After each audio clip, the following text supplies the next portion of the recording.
Everybody dies, don't they? Everybody come back, don't they? Isn't that so? You tried to get into the locked room today, didn't you? How do the dead come back, Mother? What's the secret? The Facts in the Case of Monsieur Valdemar by Edgar Allan Poe. Of course, I shall not pretend to consider it any matter for wonder that the extraordinary case of Monsieur Valdemar has excited discussion. It would have been a miracle had it not, especially under the circumstances. Through the desire of all parties concerned to keep the affair from the public, at least for the present, or until we had further opportunities for investigation, through our endeavours to effect this, a garbled or exaggerated account made its way into society, and became the source of many unpleasant misrepresentations, and, very naturally, of a great deal of disbelief. It is now rendered necessary that I give the facts, as far as I comprehend them myself. They are, succinctly, these. My attention for the last 3 years had been repeatedly drawn to the subject of mesmerism, and about 9 months ago it occurred to me, quite suddenly, that in the series of experiments made hitherto there had been a very remarkable and most unaccountable omission.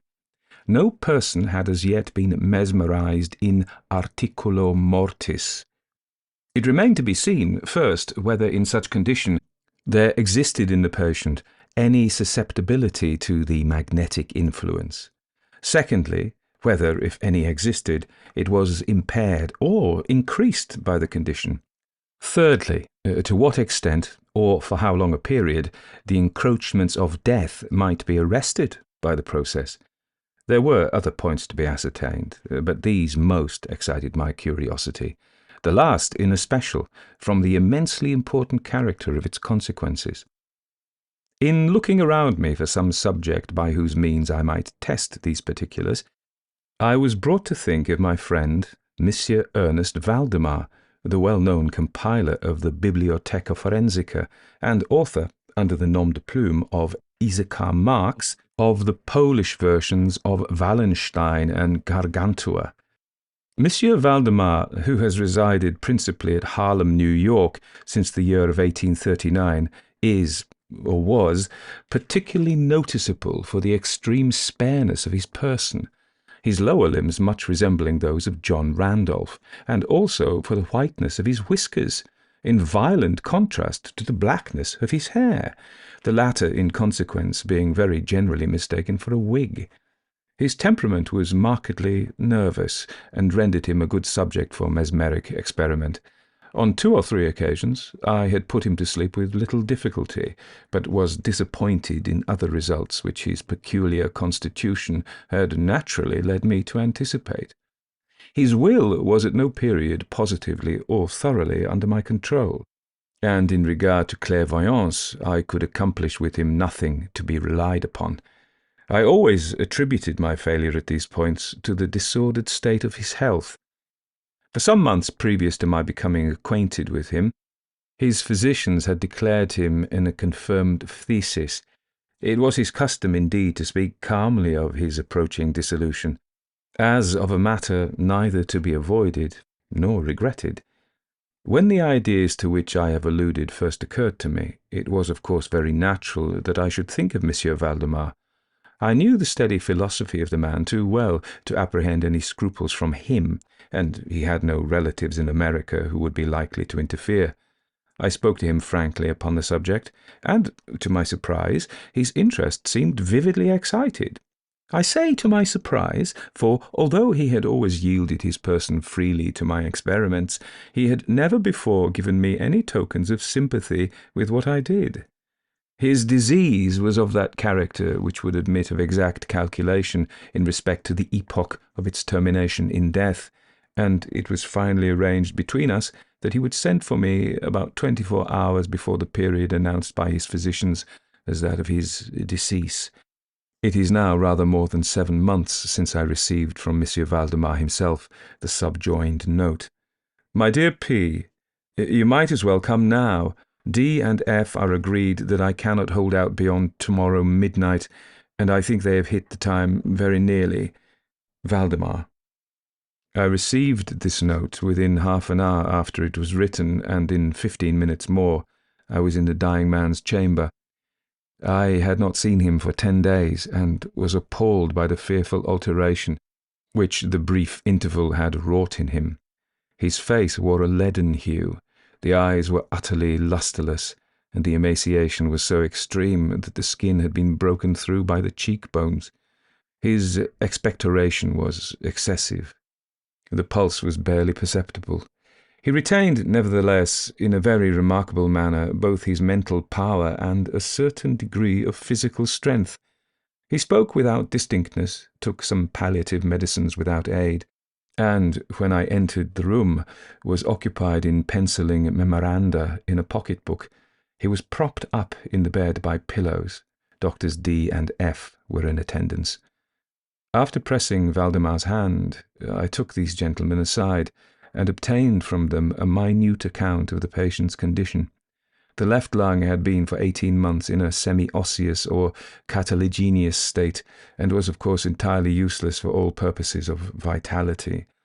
The right, in its upper portion, was also partially, if not thoroughly, ossified, while the lower region was merely a mass of purulent tubercles running one into another. Several extensive perforations existed, and at one point permanent adhesion to the ribs had taken place. These appearances in the right lobe were of comparatively recent date. The ossification had proceeded with very unusual rapidity. No sign of it had been discovered a month before, and the adhesion had only been observed during the 3 previous days. Independently of the phthisis, the patient was suspected of aneurysm of the aorta, but on this point the osseous symptoms rendered an exact diagnosis impossible. It was the opinion of both physicians that Monsieur Valdemar would die about midnight on the morrow, Sunday. It was then 7 o'clock on Saturday evening. On quitting the invalid's bedside to hold conversation with myself, Doctors D and F had bidden him a final farewell. It had not been their intention to return, but at my request they agreed to look in upon the patient about 10 the next night. When they had gone, I spoke freely with Monsieur Valdemar on the subject of his approaching dissolution, as well as, more particularly, of the experiment proposed. He still professed himself quite willing, and even anxious to have it made, and urged me to commence it at once. A male and a female nurse were in attendance, but I did not feel myself altogether at liberty to engage in a task of this character with no more reliable witnesses than these people, in case of a sudden accident, might prove. I therefore postponed operations until about 8 the next night, when the arrival of a medical student with whom I had some acquaintance, Mr. Theodore L., relieved me from further embarrassment. It had been my design originally to wait for the physicians, but I was induced to proceed, first by the urgent entreaties of Monsieur Valdemar, and secondly by my conviction that I had not a moment to lose, as he was evidently sinking fast. Mr. L. was so kind as to accede to my desire that he would take notes of all that occurred, and it is from his memoranda that what I have now to relate is, for the most part, either condensed or copied verbatim. It wanted about 5 minutes of 8 when, taking the patient's hand, I begged him to state, as distinctly as he could, to Mr. L., whether he, Monsieur Valdemar, was entirely willing that I should make the experiment of mesmerizing him in his then condition. He replied feebly, yet quite audibly, "Yes, I wish to be mesmerized," adding immediately afterwards, "I fear you have deferred it too long." While he spoke thus, I commenced the passes which I had already found most effectual in subduing him. He was evidently influenced with the first lateral stroke of my hand across his forehead, but although I exerted all my powers, no further perceptible effect was induced until some minutes after 10 o'clock, when Doctors D and F called, according to appointment.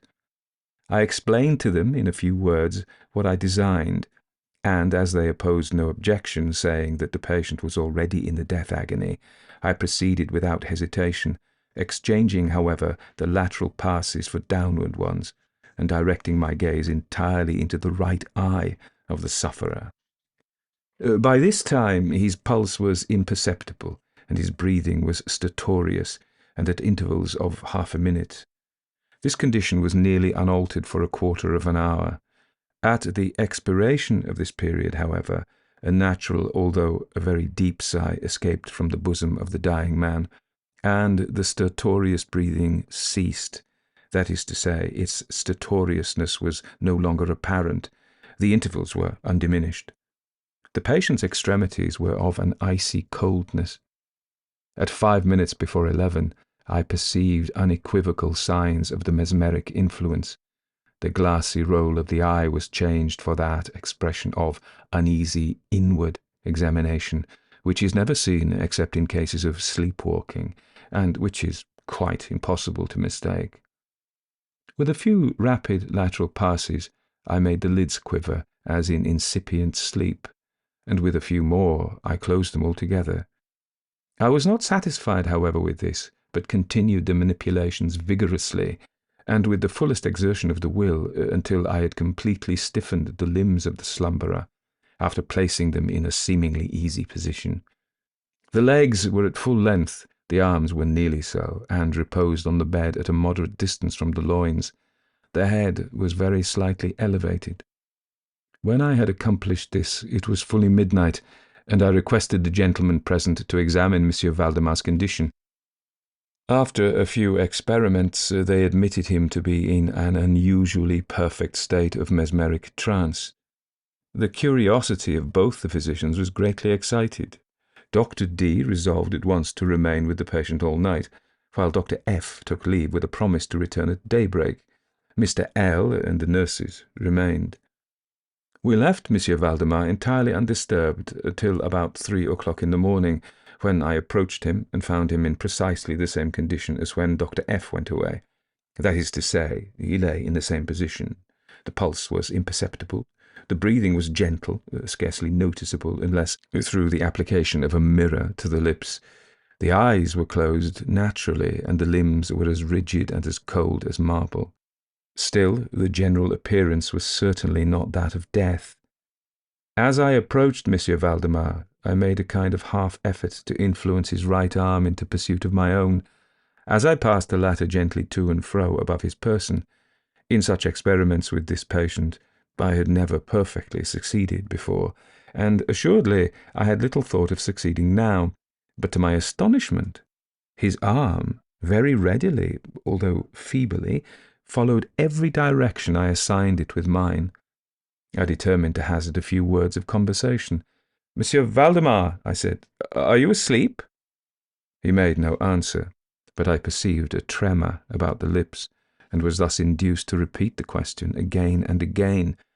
At its third repetition, his whole frame was agitated by a very slight shivering. The eyelids unclosed themselves so far as to display a white line of the ball. The lips moved sluggishly, and from between them, in a barely audible whisper, issued the words, "Yes, asleep now. Do not wake me. Let me die so." I here felt the limbs, and found them as rigid as ever. The right arm, as before, obeyed the direction of my hand. I questioned the sleepwalker again. "Do you still feel pain in the breast, Monsieur Valdemar?" The answer now was immediate, but even less audible than before. "No pain. I am dying." I did not think it advisable to disturb him further just then, and nothing more was said or done until the arrival of Dr. F, who came a little before sunrise, and expressed unbounded astonishment at finding the patient still alive. After feeling the pulse and applying a mirror to the lips, he requested me to speak to the sleepwalker again. I did so, saying, "Monsieur Valdemar, do you still sleep?" As before, some minutes elapsed ere a reply was made, and during the interval the dying man seemed to be collecting his energies to speak. At my fourth repetition of the question, he said, very faintly, almost inaudibly, "Yes, still asleep, dying." It was now the opinion, or rather the wish, of the physicians that Monsieur Valdemar should be suffered to remain undisturbed in his present apparently tranquil condition until death should supervene, and this, it was generally agreed, must now take place within a few minutes. I concluded, however, to speak to him once more, and merely repeated my previous question. While I spoke, there came a marked change over the countenance of the sleep-waker. The eyes rolled themselves slowly open, the pupils disappearing upwardly. The skin generally assumed a cadaverous hue, resembling not so much parchment as white paper, and the circular hectic spots which hitherto had been strongly defined in the centre of each cheek went out at once. I use this expression because the suddenness of their departure put me in mind of nothing so much as the extinguishment of a candle by a puff of the breath. The upper lip, at the same time, writhed itself away from the teeth which it had previously covered completely, while the lower jaw fell with an audible jerk, leaving the mouth widely extended and disclosing in full view the swollen and blackened tongue. I presume that no member of the party then present had been unaccustomed to deathbed horrors, but so hideous beyond conception was the appearance of Monsieur Valdemar at this moment that there was a general shrinking back from that region of the bed. I now feel that I have reached a point in this narrative at which every reader will be startled into positive disbelief. It is my business, however, simply to proceed.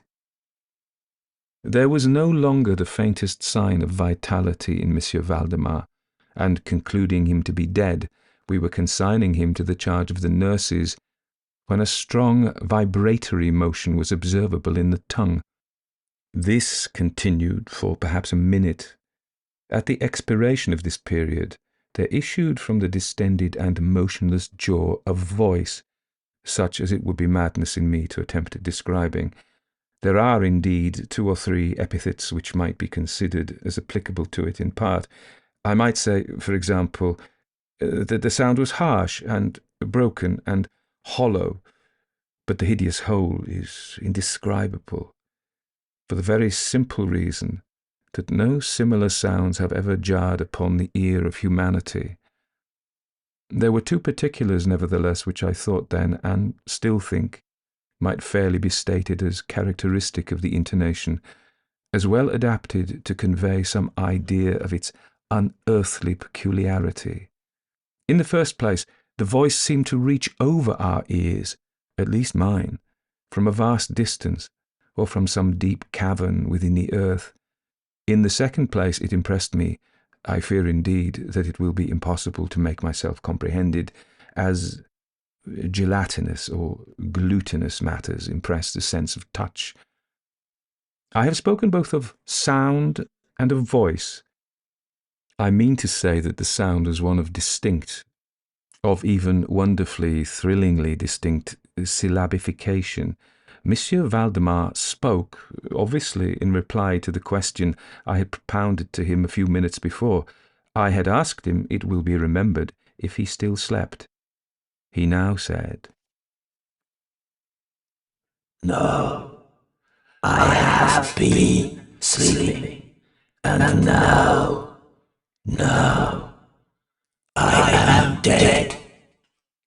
No person present even affected to deny or attempted to repress the unutterable, shuddering horror which these few words thus uttered were so well calculated to convey. Mr. L., the student, swooned. The nurses immediately left the chamber and could not be induced to return. My own impressions I would not pretend to render intelligible to the reader. For nearly an hour we busied ourselves silently, without the utterance of a word, in endeavours to revive Mr. L. When he came to himself, we addressed ourselves again to an investigation of Monsieur Valdemar's condition. It remained in all respects as I have last described it, with the exception that the mirror no longer afforded evidence of respiration. An attempt to draw blood from the arm failed. I should mention, too, that this limb was no further subject to my will. I endeavoured in vain to make it follow the direction of my hand. The only real indication, indeed, of the mesmeric influence was now found in the vibratory movement of the tongue, whenever I addressed Monsieur Valdemar a question. He seemed to be making an effort to reply, but had no longer sufficient volition. To queries put to him by any other person than myself, he seemed utterly insensible, although I endeavoured to place each member of the company in mesmeric rapport with him. I believe that I have now related all that is necessary to an understanding of the sleep-waker's state at this epoch. Other nurses were procured, and at 10 o'clock I left the house in company with the 2 physicians and Mr. L. In the afternoon we all called again to see the patient. His condition remained precisely the same. We had now some discussion as to the propriety and feasibility of awakening him, but we had little difficulty in agreeing that no good purpose would be served by so doing. It was evident that, so far, death, or what is usually termed death, had been arrested by the mesmeric process. It seemed clear to us all that to awaken Monsieur Valdemar would be merely to ensure his instant, or at least his speedy dissolution. From this period until the close of last week, an interval of nearly 7 months, we continued to make daily calls at Monsieur Valdemar's house, accompanied now and then by medical and other friends.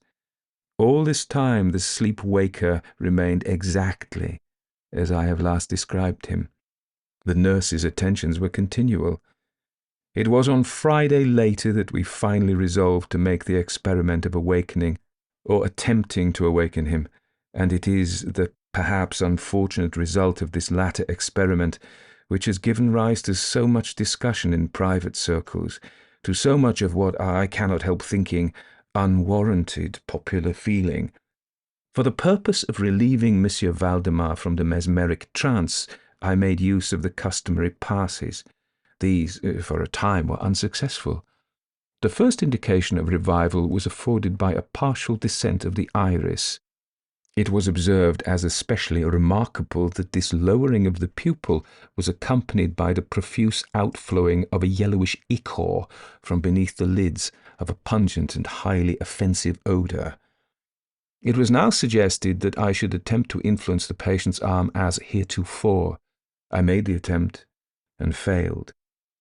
Dr. F. then intimated a desire to have me put a question. I did so as follows.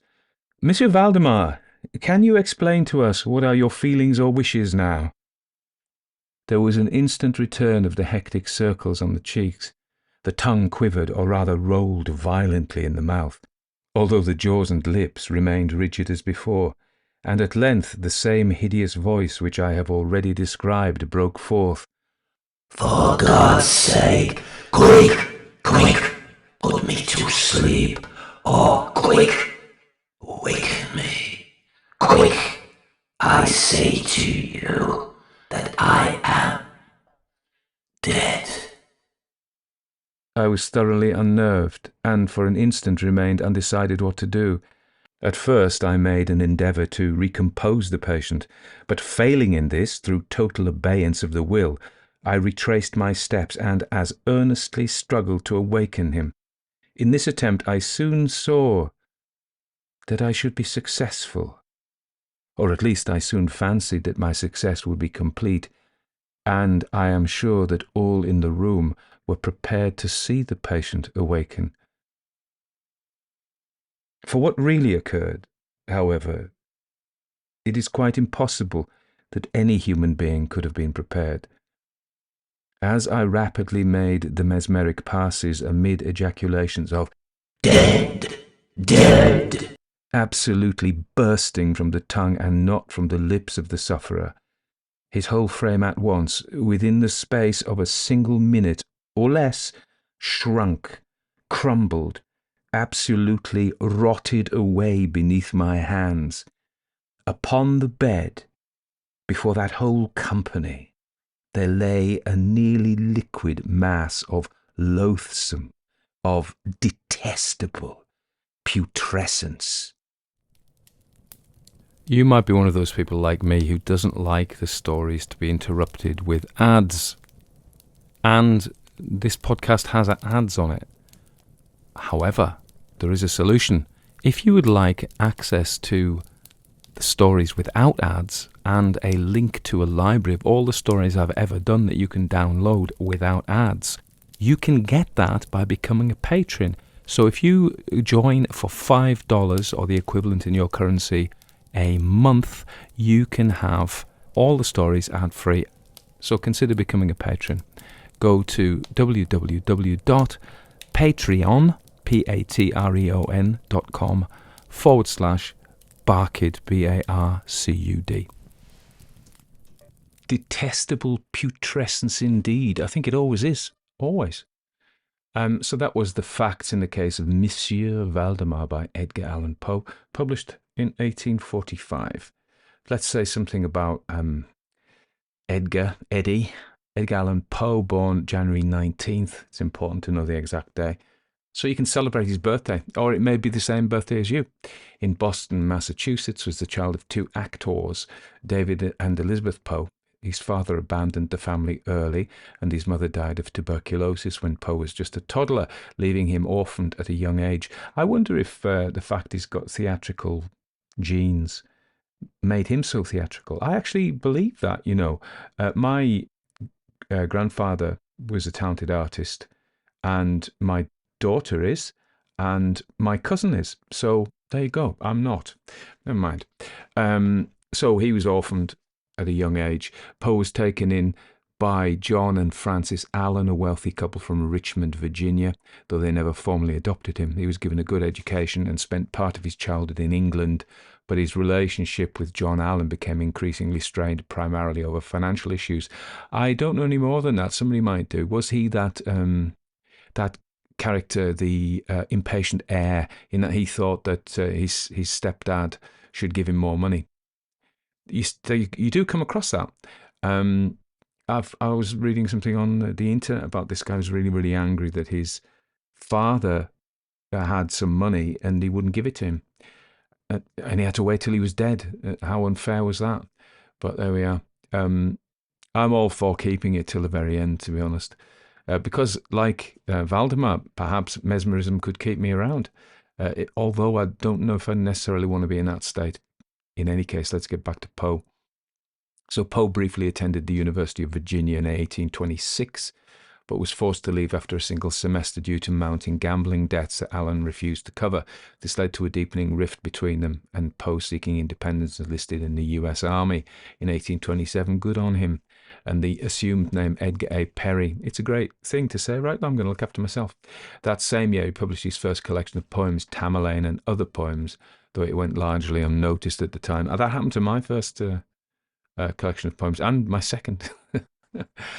Poe's literary career truly began in 1835 when he became an editor for the Southern Literary Messenger in Richmond. His work as a critic was often harsh, earning him a reputation as a fearless and sharp literary commentator. In 1836, he married his cousin Virginia Clem, who was just 13 years old. Their marriage was marked by deep affection, nevertheless, but also by tragedy, as Virginia's health declined due to tuberculosis, which phthisis is another word for tuberculosis, which they abandoned because it was too hard to say. So she died in 1847.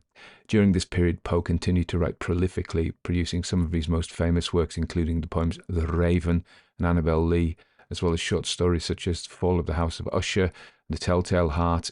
People rave about Telltale Heart, and I think it's okay. But The Fall of the House of Usher is an amazing story.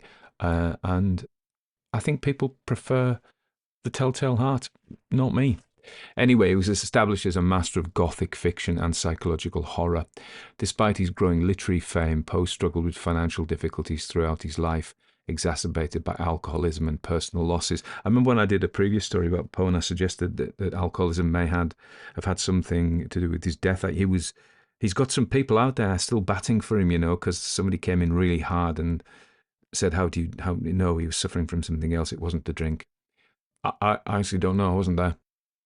He died on October 7th in 1849 in Baltimore, under mysterious circumstances, with theories ranging from alcohol poisoning to rabies, although the exact cause remains unknown. If I recall, he was wearing somebody else's clothes. Now, I did know that and I've forgotten it, and I could look it up, but I'm too lazy, so I haven't. Because I've spent a lot of time doing the notes for this, to be honest, and I haven't got time to go and do any more notes, or else I'd never finish. The facts in the case of M. Valdemar exemplifies his mastery of the macabre. I believe somebody told me that Americans pronounce it macabre, something like that. It's got an R in it, though. Macabre. Anyway, I said it once, and that, people corrected me, except they were wrong. And his fascination with the boundaries between life and death. This short story, which blends elements of horror and pseudo-scientific speculation, as you know, revolves around a mesmerist experiment. You know all this. He presented it as a factual account, which gives it a fake authenticity, if you know what I mean. So it's like Lovecraft later on, and M.R. James, they create these manuscripts that sound real. ChatGPT does this as well. It gives you references that seem real, but they're not. So it's like authentic, but fakely authentic, even though that is an oxymoron. So it was published in 1845 in the American Review, a Whig journal. We don't have enough of those, do we? Whig journals anymore. Not a Whig journal, but a Whig journal. It was subsequently reprinted in the Broadway Journal, and I found out on the 20th of December 1845, not just the month of the year, but the date. It was later collected in 1850 and in the works of the late Edgar Allan Poe. Now, the interesting fact was some readers believed that it was a genuine scientific report. It's a bit like the War of the Worlds thing in Orson Welles. People believed it and were kind of horrified. And Poe seems to have enjoyed this confusion and debate, and he never directly corrected the belief that it was a genuine scientific account. Maybe because he was thinking, if you're stupid enough to think that's true, I'll let you live on in your stupidity, because it's not my job to rescue you from your ignorance. Because remember, he's a harsh critic. This is not a guy who gives sweets out to children. He may have done that. In a nice way, yeah. I realised the subtext, not subtext. If we didn't live in such a horrible time, nobody would have thought of that. But what I'm saying is, I'm not sure he was a benevolent. He wasn't the kind of guy everybody loves, old Al, or old Ed, who you meet on the street, and he's always got a kind word, and he'll do anything for anybody. I'm not sure the Poe was like that. Not that I knew him. Anyway, we know the plot summary, don't we? So let's have a look at some of the themes. Let's think about the boundaries of death and the limits of scientific experimentation. These are two things. So the attempt to arrest death by mesmerism ultimately fails, or does it? Because as I read the story, it was 7 months, so it could have continued potentially indefinitely in a stasis. You say stasis, I say stasis. And so did it fail, or did it just actually create a wholly unpleasant life? In that way, there are similarities with Mary Shelley's Frankenstein, obviously, which was published much earlier, decades earlier, in 1818. She also explores the boundaries of life, death, and the consequences of scientific overreach. So there are echoes in both of them. In both cases, it goes terribly wrong, They try to overcome death. Victor Frankenstein creates a monster, which then goes and kills his dearly beloved. And of course, we have to remember that there is a strong belief that and I think it's deeply embedded, actually. I think even folk tales are this as well. But certainly explicitly, somebody like Samuel Johnson, way back in the 18th century, came out, and he isn't the only one. I just remember him saying it, not him personally. I read it, he's about, they were talking about Gothic literature being improbable. That was the word they used. The things that happen are improbable in these stories. And people like, the Tristram Shandy and all that 18th century realist novels, they were supposed to be moral, they were supposed to have moral messages. And so we see that these stories, even though both Frankenstein and Valdemar are in the Gothic tradition, full of improbabilities, and these are both improbabilities. But nevertheless, even the improbable and not just the realist, as Samuel Johnson seemed to think, and also the guy who wrote Daniel Defoe. Yeah, they believe stories should be moral. My point is that even the Gothics, who were improbable, could still have a story with a moral message, which is basically, do not mess with death. Do not be hubristic. This is a big sin, of course, to the Greeks as well. Do not, and maybe a message to us these days as well. Let's not think that we, as little human beings, know everything. Look at Hamlet. This is a common message, isn't it? Goes right through literature and right through culture. And so, in this story, Poe is playing to an ancient message that it is not our place to mess with life and death, or to feel so arrogant that we think we've got it under control. And both Frankenstein and Valdemar show us that that isn't right. Another kind of issue. So those are the themes of scientific hubris and scientific hubris. Really, yeah, I suppose it is both of them together. The other issue about the story is the thing called the aesthetics of ugliness. So it's considered, Valdemar in 1845 is considered one of the earliest stories that bring out these aesthetics of ugliness. So what is that? It is presenting the grotesque and the horrifying in scientific clinical detail, or in detail. The image of Valdemar's decaying body, kept unnervingly alive through mesmerism, evokes both revulsion and fascination as the narrative walks the line between science and the supernatural. Poe's focus on bodily decay and the grotesque transformation of Valdemar, absolutely given to you right in your face, challenges the reader's sensibilities, pushing the boundaries of what literature could express about the horror of death and physical disintegration. So this is also within the tradition, and Poe was famous for this, of sensation novels.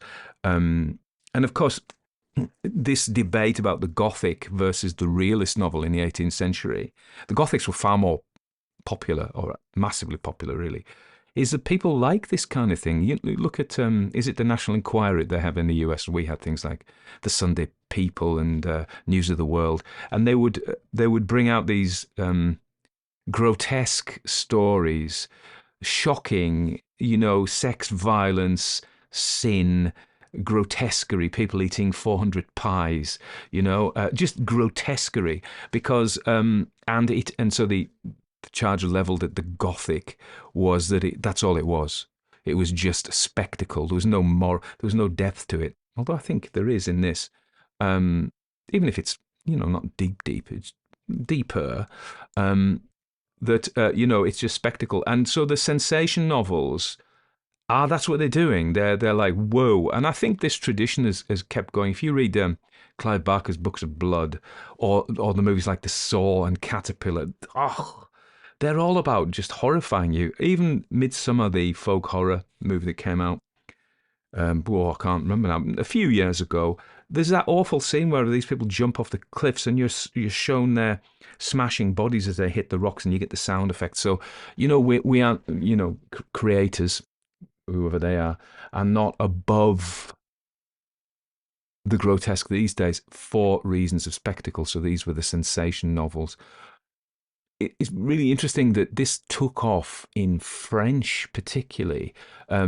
Charles Baudelaire was a big admirer of Poe, and he translated all his stories into French. And a number of, if you read Baudelaire, The Flowers of Evil, there's that one, The Cadaver, but they found this grotesque body in the park, and Baudelaire was into this grotesquerie, this aesthetics of ugliness, and later on, big influence. Look at the theme going through French culture, French literary culture, dramatic culture. We see Villiers d'Isle d'Adam. He comes out in the later 19th century, influenced by Baudelaire and Poe, really by Poe. And he writes these, what they call the contes cruels. And I've done a couple of these, and they're short stories that focus on cruel and often ironic twists of fate. and they use their themes of, they challenge traditional aesthetics with unsettling imagery. So, Livre Futur, 1886, Villiers explores themes of life, death, and human limits in a way that reflects Poe's fascination in this story. So, and there's this, the French they had these contes cruels, but they had the roman frénétique, which was characterized by its fascination with excess, madness, and the grotesque. And this genre became really popular in the 19th century. And you can see how, and I think that Poe had a definite influence on that, He was really popular in France through Baudelaire, really. And then later on, we have Le Grand Guignol, which was a grotesque theatre employing grotesque physicality and shock to terrify its audiences, focusing on bodily disintegration and the visceral horror of death. So we can see this aesthetics of ugliness, which has its roots again in the Gothic. I mean, what's his name? The monk is fairly extreme and was castigated for that, really. But, Poe is really upping the ante in this story. Let's have a look at the pseudo-scientific and what was going on at that time in the mid 19th century, in the 1840s. So what we have is, so he presents this as a medical scientific experiment in mesmerism. So you've got to remember that from the 17th century, we have the Enlightenment, which is all about reason and the denouncing of superstition, and so really only really accepting the rational and the logical. And this grew in importance until in the 19th century it was triumphant culturally. So, and any beliefs in the supernatural were seen as relics of a pre-scientific era, and intellectuals and scholars, especially those aligned with rationalists, dismissed notions of spiritual realms, ghosts, or any phenomena that couldn't be scientifically verified. And if you admitted belief in such things, it was considered irrational, certainly, and in bad taste. And then we have the Gothic, which is coming through the 18th century, which is like a reaction to this. And it's definitely all about the tension between reason and the supernatural. And then you have the famous Gothic romance writer in the 1790s, Mysteries of Adolfo, etc., the Italian, Anne Radcliffe, who kind of compromises.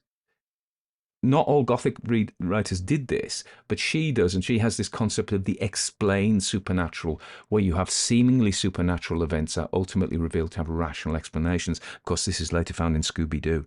But what we have is the influence of Enlightenment thinking. It wasn't polite to say that you believed in this stuff. And so Poe walks down the line. I mean, he's later than that, but still, the 19th century was hyper-rationalist, and they believed they knew it all. They believed their science was on the verge of conquering everything, knowing everything. And then kind of a bit later in the early 20th century, quantum physics comes along and goes, nah, sorry. And Einstein, of course, yeah. But at this time, they thought they had it all, And this is really the hubris we've been talking about, the scientific hubris. They thought they were in a hair's breadth of knowing the secrets of life and death. And Poe is saying, no, you don't. And we talked about how the Gothic was a reaction against this hyper-rationalist Enlightenment thinking, which was culturally dominant. But at the same time, we have mesmerism. So Franz Anton Mesmer in the late 18th century, so he comes up with this idea of a universal magnetic fluid that flows through all living beings and could be manipulated for healing purposes. And Mesmer believed that by inducing a trance-like state, a practitioner could control this fluid, this animal magnetism, and restore the body's balance, alleviating illness or even exerting influence over another's mind. And Mesmer's theories were debunked by the scientists of his time and doctors of his time, but was still really popular in ordinary culture. And in the 1840s, animal magnetism was gaining traction as a potential link between science and the spiritual, in a similar way to Poe. So it was like, yeah, we can't actually believe in superstition and the spiritual because it's not fashionable. But listen, we can believe in mesmerism, which is smuggling it in by the back door and pretends to be scientific. I'm going to get absolutely shot down for saying this, but one of my things is the New Age movement that uses this scientific language. Oh, it's all quantum physics. It's and they borrow these terms from physics, but with no baggage.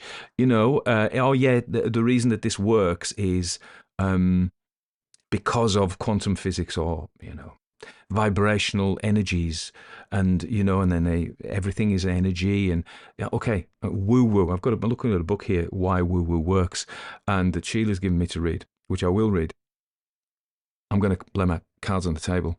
I actually believe in a lot of spiritual healing, and I believe that the mind, or whatever it is, exerts physical power. It's a weak force.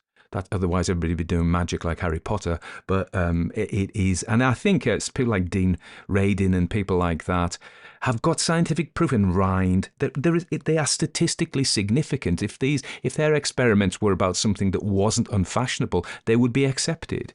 But because they run counter to this still Enlightenment dominance sort of rationality, and anything that isn't material has to be just disallowed. We have to cloak things in this scientific literature in order to make them respectable. And I'm saying to you, New Age practitioners, ditch it. You don't really know what you're talking about anyway when you talk about quantum physics. So just put your cards on the table, hand on your heart, and say, look, call it magic if you want. Call it anything. We can't call it magic because that is disallowed. There we are. That's that. So 1840s mesmer, which becomes hypnotism. Right, which is still not scientifically respectable even today. I'm not making a case for hypnotism, I'm just stating it. So in 1844, the year before Valdemar was published, Andrew Jackson Davis was an American spiritualist, and he claimed in that year to have experienced a profound spiritual awakening. In March of 1844, he entered a clairvoyant trance state while walking through the woods in Poughkeepsie. I've said that wrong, somebody's going to comment on it. New York. He reported being transported to a higher spiritual plane. He also said he could talk to the dead, including the Greek physician Galen and the Swedish mystic Emanuel Swedenborg. I don't know how my Swedish is there. Somebody will tell me. In Europe, especially France and England, in the first half of the 19th century, there was a real preoccupation with the possibility of communicating with spirits, which had never really gone away. If you look at the Renaissance magicians, look at John Dee in Elizabethan times, he's talking to spirits all the time. So, and then the spiritual movement emerges in 1848 in New York. So, old Andrew Jackson Davis, he's in New York State anyway. This story, 1845, is in Harlem, which was at the time the place for scientific development. I mean, it's gone through a number of cultural changes now, but the jazz clubs and stuff like that. I've seen Falling Angel, Angel Heart, Red Falling Angel, seen Angel Heart. So 1848 in New York, in Hydesville, New York, Margaret and Kate Fox sisters have these raps of the spirits in their house. They start conducting seances. They become immensely world famous quickly, and spiritualism comes, which is, in a sense, another reaction against the Enlightenment. Why would we react against the Enlightenment? Remember, I've just read in McGilchrist's book, The Master and His Emissary, about this, really, about the reaction that we have gone too left brain, and we're too rationalist and analytical, and we have, by taking the world apart, we've disenchanted it. So this idea of disenchantment comes from Friedrich Schiller, who's a romantic. I mean, it is the Gothic and the Romantic are evil twins, really. The Romantic is a bit more respectable, and this is happening in the 18th century. Think Wordsworth, Coleridge, Schiller, Goethe, and 1788, Friedrich Schiller writes a poem, The Gods of Greece, and he talks about the sense of loss felt as modernity stripped the natural world of its divine enchanted qualities.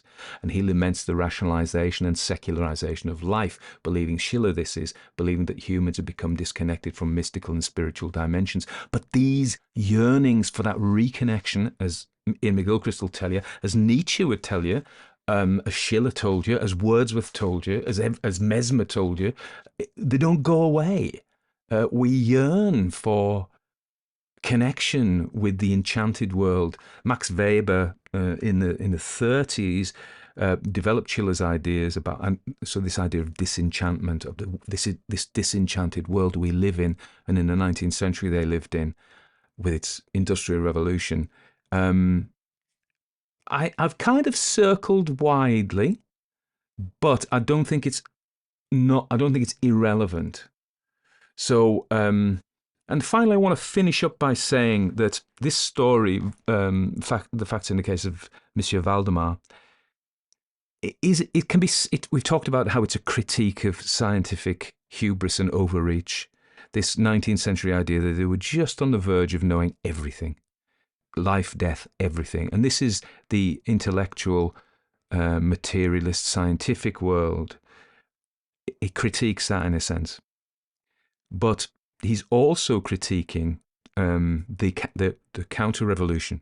So we talked about how, as a counter-revolution to the Enlightenment rationality, there was this strong current of irrationality that comes up in Romanticism and Gothic literature and in popular culture with spiritualism. And, spiritualism technically emerges in 1848, so 3 years after. But you know that, as we talked about Davis, that urge to talk to the dead as a bridge to the spiritual world. Yeah, a yearning to be connected with the magic, the mysticism of the real world, if you like, this whole world. So, but I think that Poe is also critiquing that. He's saying, even with your mesmerism, and I mean, there are alternative views on this, and I'd be interested in hearing yours. He's saying, well, that doesn't work either, really. And you can use your science to bring back the dead, but talking to the dead is not a healthy thing to do. I think that's what he's saying. And I think I'll finish with my own view of necromancy. I don't think it's a good thing to do. I really don't. And the final thing I want to say is, if you're listening, this is going out around Halloween, or certainly back end of October 2024. So happy Halloween. Please remember this is my call to action. Please remember to spread the word about the podcast. I don't know if you're aware of what's going on in narration worlds. Why would you be? There are some very impressive AI generated channels that are just churning out, because like people say to me, oh, do the Castle of Otranto, do Wuthering Heights, and I'm like, okay, yeah, that's going to probably take me a couple of months to do. Or do Frankenstein, which I've done, do Dracula, which I've done, but they take months to do. Now, if you've got the money, you just pay AI and you can churn out an AI book in like that in probably half an hour, and then you put it up and they're doing really, really well. So I'm probably going to be squeezed out of a job soon.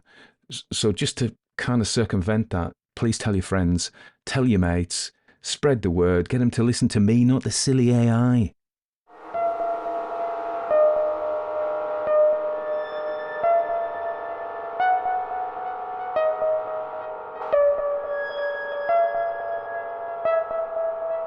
Everybody dies, don't they? Everybody come back, don't they? Isn't that so? Isn't that so?